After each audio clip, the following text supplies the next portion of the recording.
শুভ সকাল। আজ 26শে পৌষ 1431, ইংরাজির 11ই জানুয়ারি 2025। 1866-র 11ই জানুয়ারি সাবর্ণ রায়চৌধুরী বংশে জন্মগ্রহণ করেন ভারতের প্রথম পেশাদার আলোকচিত্রী, চিত্রকরদের অন্যতম লক্ষ্মীনারায়ণ রায়চৌধুরী। 1886 সালে একটা বেলো লেন্স ক্যামেরা কিনে লাহোরে ব্যবসার সূত্রপাত করলেন। বাড়িতে একটা ঘরকে ডার্ক রুম হিসেবে ব্যবহার করতেন। ব্যবসায়িক সংস্থার নাম রাখলেন Raychaudhuri and company, photographs and artists. বর্তমানে তা ভারতের বিহার রাজ্যের পাটনা শহরে অবস্থিত। মাখনলাল সেন ছিলেন ভারতের স্বাধীনতা সংগ্রামের অন্যতম বিপ্লবী, অনুশীলন সমিতির নেতা, সাংবাদিক ও সম্পাদক। 11ই জানুয়ারি 1881 মুন্সিগঞ্জ জেলার সোনারং গ্রামে বর্তমান বাংলাদেশে তিনি জন্মগ্রহণ করেন। বিপ্লবী জীবনের বন্ধু সুরেশচন্দ্র মজুমদারের অনুরোধে 1 জানুয়ারি 1930 তিনি আনন্দবাজার পত্রিকার সম্পাদক হন।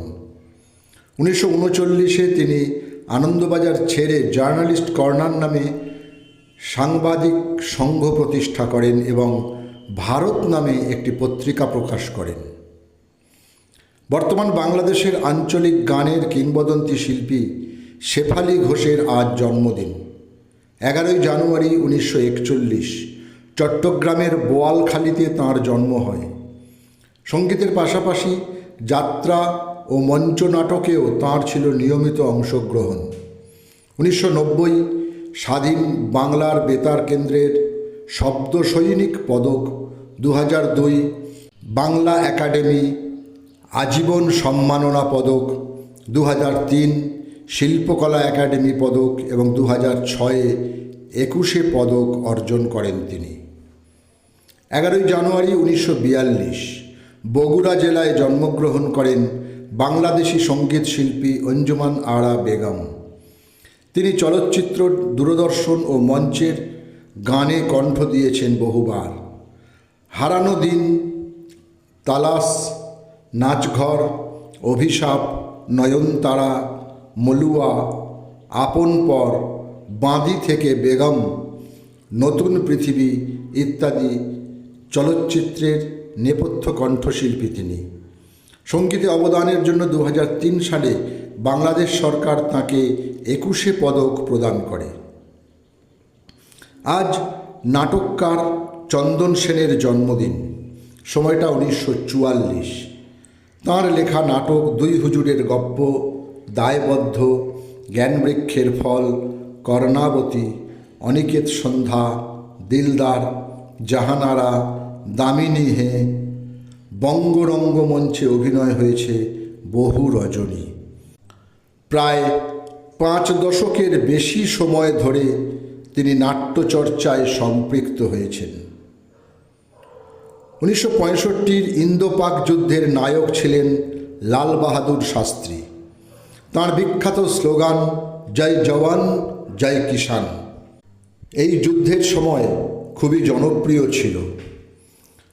10ই জানুয়ারি 1966 তাশখণ্ডে ভারত পাকিস্তানের মধ্যে যুদ্ধ বিরতি চুক্তি সম্পাদিত হয় এবং পরের দিন অর্থাৎ 11ই জানুয়ারি 1966 তাঁকে মৃত অবস্থায় পাওয়া যায়।